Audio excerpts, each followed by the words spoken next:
આમોદના Pursa road નવી નગરી વિસ્તારમાં છેલ્લા ઘણા સમયથી ઉભરાતી ગટરથી પરેશાન રહીશોએ નગરપાલિકા વિરુદ્ધ સૂત્રોચ્ચાર કરવાની સાથે આત્મવિલોપનની ચીમકી આપી હતી। આમોદ પુરસા રોડ નવી નગરી વિસ્તારમાં છેલ્લા ઘણા સમયથી ભૂગર્ભ ગટર ઉભરાઈ રહી છે, જે બાબતે સ્થાનિક રહીશોએ વારંવાર આમોદ પાલિકાના પ્રમુખ જલપા પટેલ, સેનેટરી ઇન્સ્પેક્ટર હિતેશ અસારી તેમજ મુખ્ય અધિકારી પંકજ નાયકને રજૂઆત કરી હતી।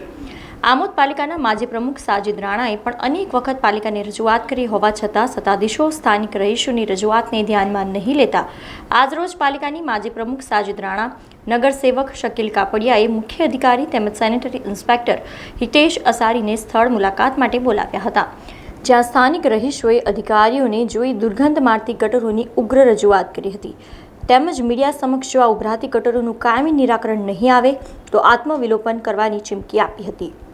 સ્થાનિક મહિલાઓએ જણાવ્યું હતું કે વારંવાર ગટરો ઉભરાય છે, તેનું નિરાકરણ આવતું નથી, પરંતુ વેરા લેવા નિયમિત આવે છે। ઉભરાતી ગટરોને કારણે ઝાડા ઉલટીના બનાવો બન્યા છે। રોગચાળો ફેલાય તો જવાબદાર કોણ? સમાચાર એ છે કે વારંવાર ગટર ઉભરાય છે। અમે રજૂઆત કરી છે નગરપાલિકામાં, જેને પણ કોઈ એક્શન લેતું નથી અને કોઈ બી આવતું નહીં, જોવાય નહીં આવતું, કશું નહીં। અમે ખાવાનું બનાવીએ છીએ, દરવાજા બંધ કરીને ઘરમાં ખાવાનું ખાઈએ છીએ, છોકરા રમવા જાય તો કઈ જાય, બહાર તો એટલી ગંદકી છે।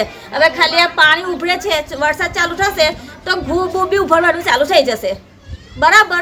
એટલે એમને જાણ કરી દેજો તમે કે આ વેરા હરાવીને કાર્યવાહી જે કરવાની હોય તો કરી જાય, જે સાફ સફાઈ કરવાની હોય તે આવીને કરી જાય, ને તો અમે નગરપાલિકામાં જઈને હંગામો મચાવીશું। આ બાબતે સ્થાનિક રહીશ ગુલામ ખત્રીએ જણાવ્યું હતું કે ભૂગર્ભ ગટરનું ગંદુ પાણી જાહેર રસ્તા ઉપર આવે છે, છતાં આ જાડી ચામડીના અધિકારીઓનું પેટનું પાણી હાલતું નથી। ભૂગર્ભ ગટરનું ગંદુ પાણી જાહેર રસ્તા પર આવે છે, એ બાબતે અમે વારંવાર આમોદ નગરપાલિકાને લેખિતમાં તેમજ મૌખિકમાં જાણ કરેલ હોવા છતાં આ જાડી ચામડીના અધિકારીઓનું પેટનું પાણી હાલતું નથી। ના છૂટકે હવે અમારે આત્મવિલોપન કરવું પડશે એવું અમને જણાઈ રહ્યું છે। જે હું એ કહેવા માગું છું કે ચીફ ઓફિસર સાહેબ અને એસઆઈ સાહેબ એક દિવસ હું એમને મારું ઘર ખોલી આપું અને અહીંયા બેસી અને વહીવટ કરે તો એમને ખ્યાલ આવે કે પુરસા નગરીની હાલત કેવી છે।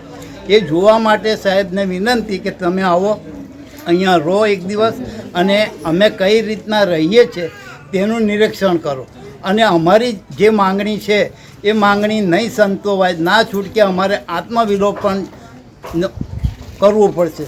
સમાચારોના સતત અપડેટ માટે TNN ન્યૂઝને YouTube પર સબસ્ક્રાઇબ કરી બેલ આઇકોન પ્રેસ કરો અને અમારી સાથે જોડાયેલા રહો Facebook, Instagram અને Twitter ઉપર।